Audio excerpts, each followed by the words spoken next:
యోబు గ్రంథము 8వ అధ్యాయము 7వ వచనం ఒకసారి చదువుకుందాం.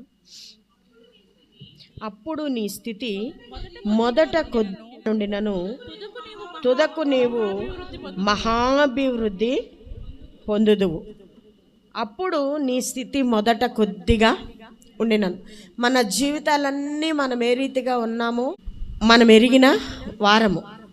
మన జీవితాల్లో ఎంత కొంచెం ఉండేదో, ఎంత కొంచెంగా మన బ్రతుకు మనం ఈ రీతిగా మనము ఇంత అభివృద్ధి పొందడానికి ఆ కారణం ఏంటి అని ఒక్కొక్కసారి మనం ఆలోచించినప్పుడు మొదటి మన జీవితాలను జ్ఞాపకం చేసుకుంటే కొంచెం కలిగి ఉండేవాళ్ళమే. అవునా కదా? అందరం కూడా కదా, కొంచెం కొంచెం మనం కలిగి ఉన్నవాళ్ళమే.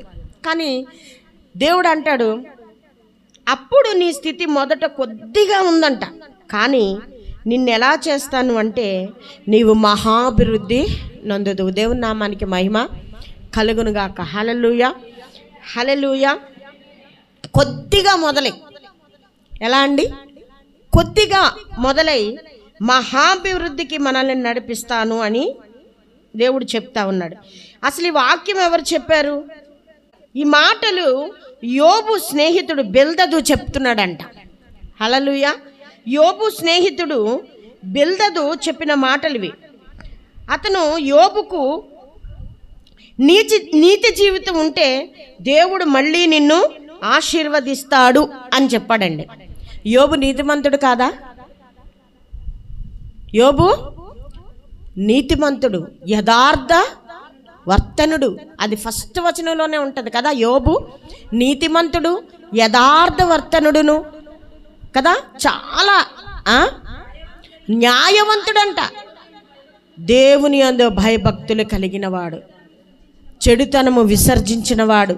ఫస్ట్ అధ్యాయంలోనే యోబు కోసం ఒక సర్టిఫికెట్ అక్కడ దేవుడు రాయించాడు.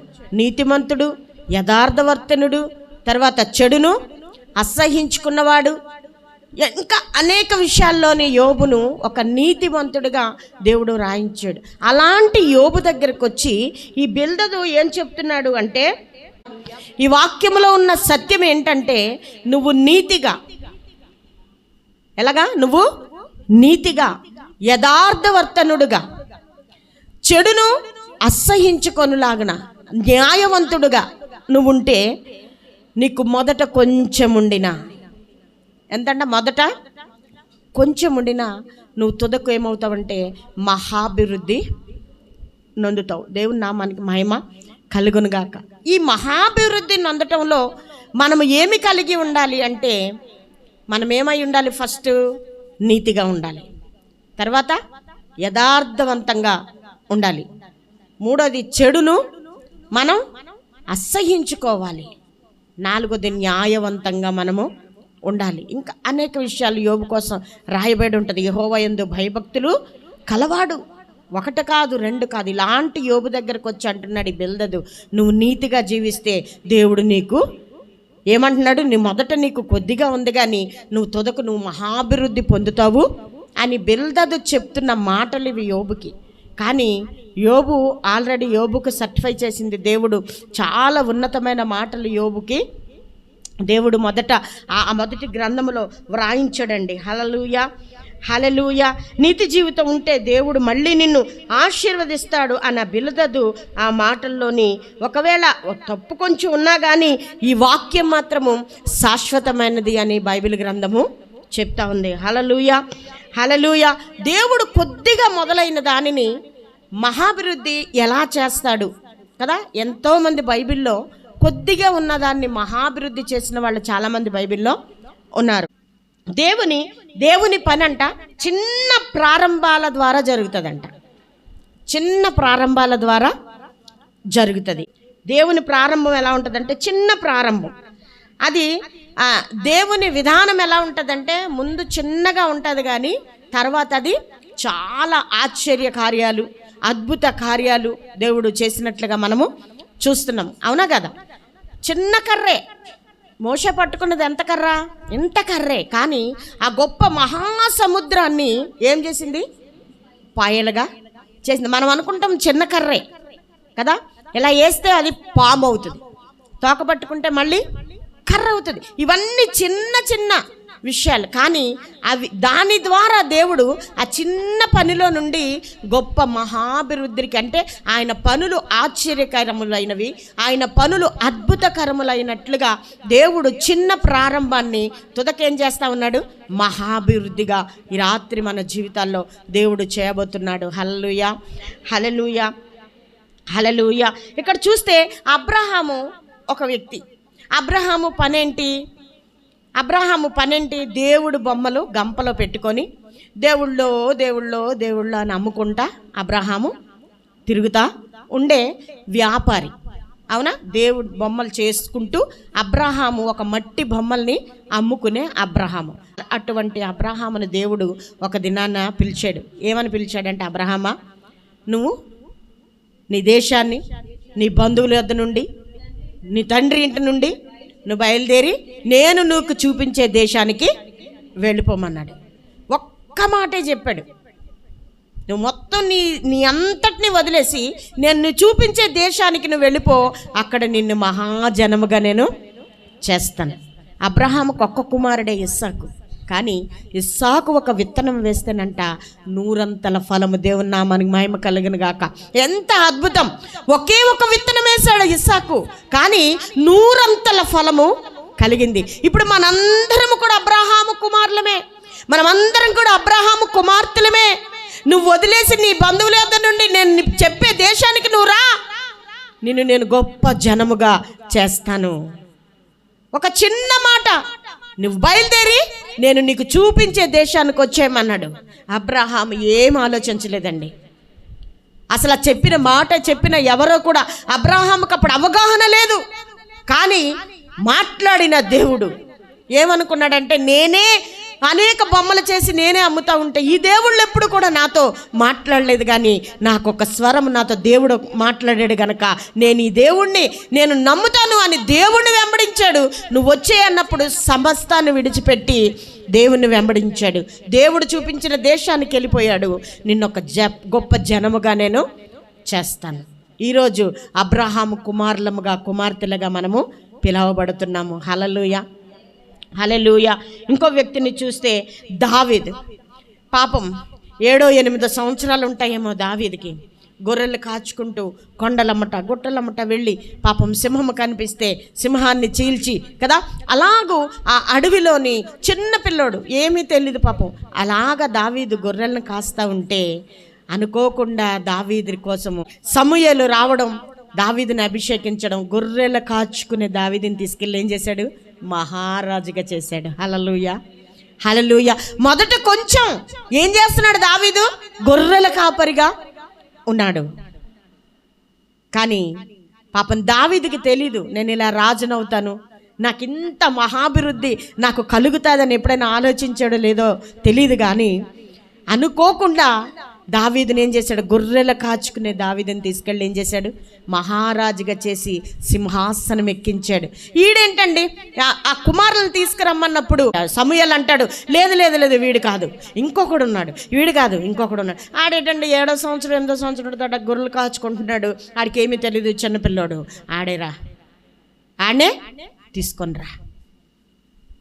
గొర్రెల కాచుకునే దావీదుని ఏం చేశాడండి? మహారాజుగా చేశాడు. హల్లెలూయా, సింహాసనం ఎక్కించాడు.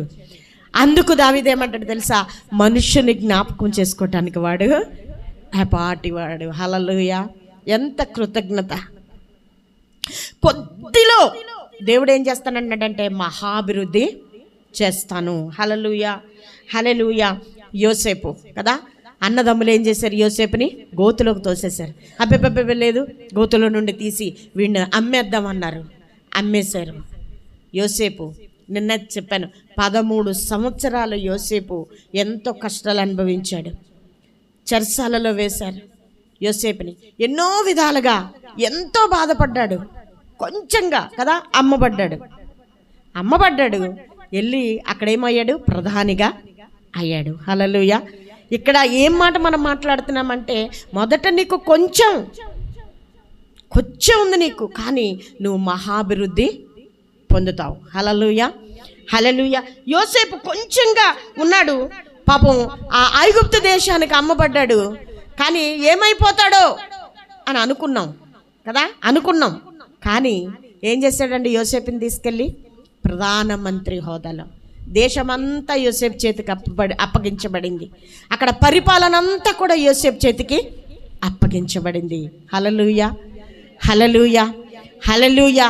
యోసేపు ఎంత యథార్థవంతుడంటే ఆ రాజు భార్య యోసేపుని రా నాతో నువ్వు మాట్లాడు అని పిలిచినప్పుడు ఆ వస్త్రాన్ని వదిలి ఏం చేశాడండి? పారిపోయాడు. హల్లెలూయా.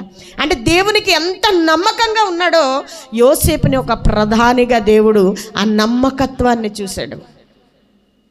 హల్లెలూయా, హల్లెలూయా. దావీదులో ఉన్న కృతజ్ఞతని చూశాడు. రాజు అయిపోయినా సరే ఒక ప్రవక్త వచ్చి నువ్వు తప్పు చేస్తున్నావు అన్నప్పుడు పరుపు తేలేంతగా దావీదు ఏడ్చాడు. హల్లెలూయా. దేవుడు అన్యాయస్తుడు కాదు. దావీదును చూశాడు, యోసేపుని చూశాడు, యోసేపుని ప్రధానమంత్రిగా చేశాడు. హల్లెలూయా, హల్లెలూయా. యోబు విషయానికి వస్తే యోబు కూడా సంపద కోల్పోయాడు. హల్లెలూయా. సంపద కోల్పోయాడు. తర్వాత సంపద ఒకవేళ ఒక వంతు కోల్పోయాడు, కానీ దేవుడు మహాభివృద్ధి నొందుతావని మాట ఇచ్చాడు చూసారా. అదేం చేశాడు తెలుసా? 2 అంతలుగా యోబుకి ఆశీర్వదించాడు. హల్లెలూయా, హల్లెలూయా, హల్లెలూయా. అబ్రహాము ఒక వ్యక్తే కానీ గొప్ప జనాంగముగా చేయబడ్డాడు. హల్లెలూయా. దావీదు గొర్రెల కాపరే కానీ ఒక మహారాజుగా సింహాసనం ఎక్కించాడు. యోసేపు అమ్మబడిన వాడు, ఐగుప్తు దేశానికి అమ్మేశారు, కానీ తన నమ్మకత్వాన్ని బట్టి ఒక ప్రధానమంత్రిగా దేవుడు చేశాడు. హల్లెలూయా, హల్లెలూయా. యోబు నీతిమంతుడంట, యథార్థవర్తనుడంట, చెడును ద్వేషించిన వాడంట, దేవునందు భయభక్తులు కలిగిన వాడంట, న్యాయవంతుడంట. ఇలాంటి న్యాయవంతుడైన యోబు దగ్గరకు వచ్చి ఈ బిల్దదు చెప్తున్నాడు, నువ్వు నీతిగా ఉంటే దేవుడు నీకు మరలా ఇస్తాడు. ఈ రాత్రి మనము దేనిలో దేవునికి ఆయాసకరంగా ఉన్నాం కదా? యథార్థంగా ఉంటున్నామా? ఒక్కసారి మనల్ని మనం పరీక్షించుకున్నప్పుడు యథార్థంగా ఉంటున్నామా? ఆయన సన్నిధిలో నీతిగా ఉంటున్నామా? దేవుని యందు భయభక్తులు కలిగి ఉంటున్నామా? 10 గంటల కంటే ప్రార్థన 12 గంటలకు వస్తున్నామా? పాటలు వినిపిస్తానే ఉంటాయి, ఇంటి దగ్గర మన పనులు ఇంకా అవ్వకుండానే ఉంటాయి. రైతు రమ్మంటే తెల్లవారుజామున మనం లేచి వంటలు చేసుకొని పనులకు వెళ్తున్నాం, కానీ దేవుని సన్నిధికి మనం ఎన్ని గంటలకి మనము వస్తున్నాం? భయము భక్తి ఈ రాత్రి మనకు ఉన్నాయా? ఒకసారి మనల్ని మనం పరీక్షించుకుంటే దేవుని సన్నిధిలో ఆ రీతిగా ఉండకుండా నీతిగా మనము జీవిస్తే మొదట నీకు కొద్దిగా ఉంది, కానీ అది దేవుడు ఏం చేస్తానన్నాడు తెలుసా? తుదకది మహాభివృద్ధి నొందుతావు. హల్లెలూయా, హల్లెలూయా. దేవుడి రాత్రి మనతో చెప్తా ఉన్నాడు, నీకు మొదట కొంచెం ఉంది, కానీ నువ్వు నీతిగా ఉంటే, నువ్వు యథార్థంగా ఉంటే, దేవుని యందు భయభక్తులు కలిగి ఉంటే, చెడుతనాన్ని నువ్వు అసహించుకుంటే నువ్వు ఎలా ఉంటావంట? తుదకు నువ్వు మహాభివృద్ధి పొందుతావు. హల్లెలూయా, హల్లెలూయా. దేవుడు ఎప్పుడు కూడా పెద్దదాన్ని ఆశీర్వదించడు, చిన్నదాన్నే ఆశీర్వదిస్తాడు. హల్లెలూయా. చిన్నదాన్నే ఆశీర్వదిస్తాడు. అది దేవుని గుణశీలత. ఎక్కువ ఉన్న దగ్గరికి దేవుడు వెళ్ళడు, ఆరోగ్యంగా ఉన్న వారి దగ్గరికి దేవుడు వెళ్ళడు. అనారోగ్యంగా ఉన్నవాడికే డాక్టరు కావాలి కదండి, అనారోగ్యంగా ఉన్న వాళ్ళకే డాక్టరు కావాలి. అలాంటి దగ్గరికి దేవుడు వెళ్తాడు, కానీ పెద్దది చూడడు, లేకపోతే డబ్బును చూడడు, అందాన్ని అంతకంటే చూడడు. మన పరిస్థితి ఏదైనా సరే మనల్ని విడిచిపెట్టకుండా ఉండేది దేవుడు మాత్రమే. హల్లెలూయా. మనుషులందరూ విడిచిపెట్టేస్తారు ఒకనొకప్పుడు, కానీ దేవుడు అయితే ఏ స్థితిలో ఉన్నా సరే, ఏ స్థితిలో ఉన్నా సరే మనల్ని ప్రేమించే దేవుడు. హల్లెలూయా. మొదట కొంచెం నీకు ఉంది, కానీ అది నువ్వు తుదకు ఏం చేస్తావంటే మహాభివృద్ధిగా నేను నిన్ను చేస్తాను. హల్లెలూయా, హల్లెలూయా. మొదట కొద్దిగా అంటే ఆర్థికంగా, అంటే ఆర్థిక పరిస్థితులు మనకి కొద్దిగా ఉన్నాయి. ఇంకోటి ఏంటంటే ఆత్మీయత అనుకున్నంత లేదండి. ఆత్మీయత ఏదో కొంచెం ఆత్మీయత ఉంది. ఈ రాత్రి ఒకసారి చెక్ చేసుకుందాం. ఆత్మీయత మనం అనుకున్నంత, పాస్టర్ గారు ఎదురు చూసినంత ఆత్మీయత మనకి లేదు. ఈ రాత్రి ఆత్మీయత కూడా కొంచెం ఉంది, ఆర్థిక పరిస్థితి కొంచెం ఉంది. తర్వాత సేవలో కొద్దిగా వాడబడుతున్నానండి. సేవలో నేను చాలా కోల్పోతున్నాను. ఏది చేస్తాను అని అనుకుంటున్నాను, కానీ నేను సేవలో సంపూర్ణంగా ఉండలేకపోతాను. సేవ చెయ్యాలని ఆ తపన ఉంటుంది, కానీ ఆ సేవలో 24 గంటలు తన సేవ చేయటానికి తనకి వీలు లేకుండా ఉంటుంది. ఈ రాత్రి దేవుడు మాట్లాడుతున్నాడు, ఆత్మీయతలో కొద్దిగా, తర్వాత సేవలో కొద్దిగా, ఆర్థికంగా కొద్దిగా, తర్వాత విశ్వాసములో కొద్దిగా. అన్నీ మనం కొద్దిగా కొద్దిగా కొద్దిగా కొద్దిగా కలిగే ఉన్నాం. ఈ రాత్రి ఆవగింజంత విశ్వాసం ఉంటే ఏమంటున్నాడు దేవుడు, ఈ కొండను వెళ్ళి అవతలకి వెళ్ళమంటే ఏమవుతుందంట? కొండ వెళ్ళిపోతుంది. అంటే మనలో ఆవగింజంత విశ్వాసం కూడా లేదు అని రాత్రి మనం ఒప్పుకోవాలి. దేవుని వాక్యం చెప్తా ఉంది కదా, ఆవగింజంత విశ్వాసం మనకుంటే కొండనెళ్ళి అవతలకి వెళ్ళమంటే అదంట వెళ్ళి అవతలకి పడుతుంది. అంటే ఆవగింజంత విశ్వాసం కూడా మనకు లేదు. ఇంకా కొంచెం విశ్వాసం, కొంచెం ఆత్మీయ జీవితం, సేవ ఎంతో చేయాలని ఆసక్తి ఉంది, కానీ చేయలేకపోతున్నాము. హల్లెలూయా, హల్లెలూయా. మన ప్రారంభ దశలో ఎలా ఉంటుందంటే ప్రార్థన చిన్నగా ఉంటుంది, ఎక్కువసేపు చేయలేం కదా. ప్రార్థన విలువ మనకు తెలియదు. కొత్తలో బాప్తిసం తీసుకున్న కొత్తలో మనకు ఎలా ఉంటుంది, చిన్న ప్రార్థన చేసుకుంటాం. ఇంకా అది ప్రార్థనలో ఉన్న విలువ తెలిసినప్పుడు గంటలు గంటలు గంటలు దేవుని సన్నిధిలో మనం చేస్తాం. మొదట మనకేముంటుంది, ప్రార్థనలో కొద్దిగా ప్రార్థన చేయగలం, కొద్దిగా ప్రార్థన. కొత్తలో విశ్వాసం కూడా మనకు అంత చిన్నగా ఉంటుంది. తర్వాత పరిచర్య కూడా మనము చిన్నగా ఉంటుంది. మనం అన్ని చిన్నవే, చెప్పుకోదగ్గ పెద్దవి ఏది కూడా మనకి లేవు. ఆత్మీయత పెద్దగా లేదు, విశ్వాసమా పెద్దగా లేదు, ఆర్థిక వ్యవస్థ పెద్దగా లేదు. ఈ రాత్రి మనం అన్నీ కూడా కొద్దిగా కొద్దిగా కొద్దిగా కొద్దిగా కొద్దిగా కలిగి ఉన్నాం. కానీ ఈ కొద్ది దానిలోని, ఆ కొద్ది దాంతోనే మనము దేవునిలో ఉంటే, హల్లెలూయా, హల్లెలూయా, ఆ కొద్ది దాన్ని పట్టుకొని మనము దేవునిలో ఉంటే ఈ రాత్రి నిన్ను మహాభివృద్ధిగా చేయబోతా ఉన్నాడు. హల్లెలూయా, హల్లెలూయా. చప్పట్లు కొట్టి దేవుని నామాన్ని మహిమపరుద్దామా. ఈ రాత్రి కొంచెంలో దేవుడు నిన్నేం చేస్తా ఉన్నాడంటే మహాభివృద్ధి. చిన్న విశ్వాసం మహాభివృద్ధి, చిన్న ఆత్మీయత మహాభివృద్ధి, చిన్న సేవ మహాభివృద్ధి, చిన్న ఆర్థిక పరిస్థితి మహావృద్ధి నిన్ను చేయబోతా ఉన్నాడు. హల్లెలూయా, హల్లెలూయా. ఈ రాత్రి మనకున్నది కొంచెమే, కానీ ఆయన మహాభివృద్ధి చేయబోతా ఉన్నందుకు ఆయనకు వందనాలు, స్తుతులు, స్తోత్రాలు చెల్లించుకుంటున్నాను. హల్లెలూయా, హల్లెలూయా. యోబు జీవితం